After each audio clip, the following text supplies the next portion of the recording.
just to throw the hula hand. They feed in the coolies, they water in the draw, their tails. The Adventures of Cowboy Jessie and Cowboy Earl by H.R. Hunsaker. Tonight's episode, The Big Gulp.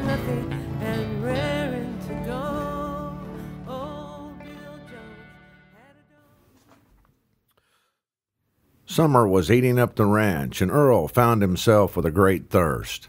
He had an idea, and he hunted down Jessie, who he had found in a barn throwing bales of hay into the loft. The heat was intense, and Jessie was drenched, exhausted, and on the verge of delirium, to the point where he was unaware of his deteriorated condition. Earl interrupted Jessie. "Jess, let's get out of here and go get us a big gulp." Jessie threw one last bale into the loft before answering. "Now that sounds like a fine idea, Earl." Earl went into the bunkhouse and returned with towels to put in the seats of the Volvo. He wasn't about to let Jessie dirty up his car. After he had meticulously prepared the car, he summoned Jessie and the two headed out for the 7-Eleven. Earl had no sooner brought the Volvo to a safe stop at the 7-Eleven when Jessie bolted out of the vehicle and into the store. Earl followed suit and met Jessie at the soda fountain. Jessie was making a concoction of Gatorade and Orange Crush, while Earl went for a straight Big Red. Jessie backed away from the soda fountain and guzzled down his big gulp in seconds. Earl watched with curiosity as Jessie reloaded his cup with a new concoction of Sprite and Pepsi. Earl paid the cashier, and the two cowboys stood outside the store drinking their big gulps. Jessie's thirst had quenched, and he backed off the drink for a moment. "You know, Earl," said Jessie, "man, I sure am glad we got big gulps down here." Earl thought Jessie's wording was a bit peculiar. "What do you mean, Jessie? We've always had them down here. Shoot, they're everywhere." "Yeah, I know," replied Jessie. "I just meant, New York City and all." "What about New York City?" asked Earl. "What does that have to do with anything?" "You didn't hear?" asked Jessie. Earl shook his head. "Mayor Bloomberg is proposing a limit on the size of sodas and sweet drinks to 16 ounces. 16 ounces, Earl replied in puzzlement. "You can't quench a thirst with 16 ounces. What kind of lame-brain idea is this?"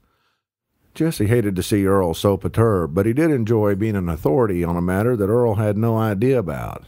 "Mayor Bloomberg says it's to help fight the obesity epidemic." "Obesity," laughed Earl. "What's a big soda water got to do with the obesity epidemic? Obesity, that's all about thyroid glands and stuff like that." Jessie was inclined to point out the relationship of elevated glucose to fat storage, but he decided to pull back and let Earl roll with it. Earl's agitation was swelling like the skin under a yellow jacket sting.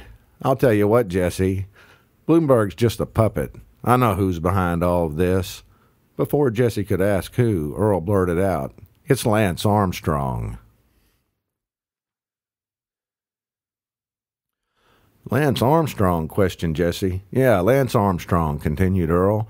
"This guy's been wrecking it up for people for years. I mean, you can't even have a cigarette in downtown Austin anymore thanks to that guy." "But you don't even smoke, Earl," Jessie pointed. "That's not the point. I mean, I might want to take it up sometime. It would be, let's say, my prerogative.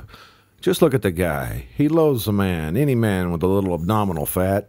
He sits there on that bicycle in them ridiculous shorts and just looks down on everyone. When he sees someone smoking, he runs and cries at the government. When he sees someone who's a little chunky, he runs off and cries at the government. My God, Jessie, the man's a dang crybaby. He's a damned monster." Jessie thought the word monster was a bit harsh, but he wasn't feeling as passionately about the subject as Earl was. Jessie just shook his head. "I don't know, Earl." Earl's eyes took on a distant look, and his speech became almost a whisper.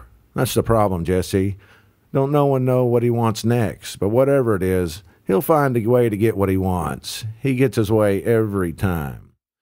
Earl downed his big gulp and walked back into the store to redeem his free refill. He filled his cup to the brim with Big Red and walked back outside. Earl tipped up the glass and guzzled down the 52-ounce soda, then, creating quite a spectacle, slung the ice-filled cup across the parking lot. Jessie looked crossways at Earl.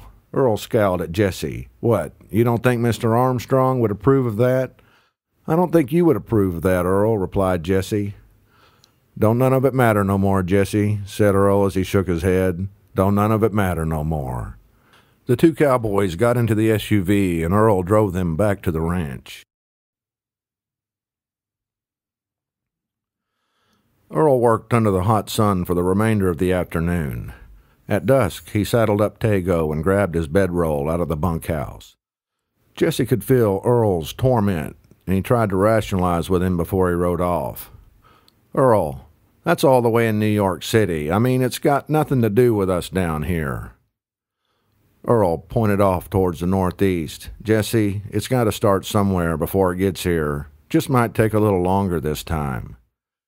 Jessie chuckled. Aw, Earl, what makes you think it's going to make it all the way down here? Earl tipped his hat to Jessie. Always does, Jessie. Always does. Earl rode west into the blaze of the setting sun. He camped alone for 3 days. The end.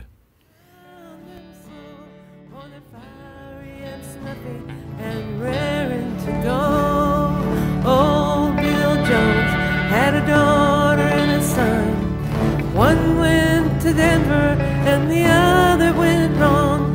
His wife, she died in a pool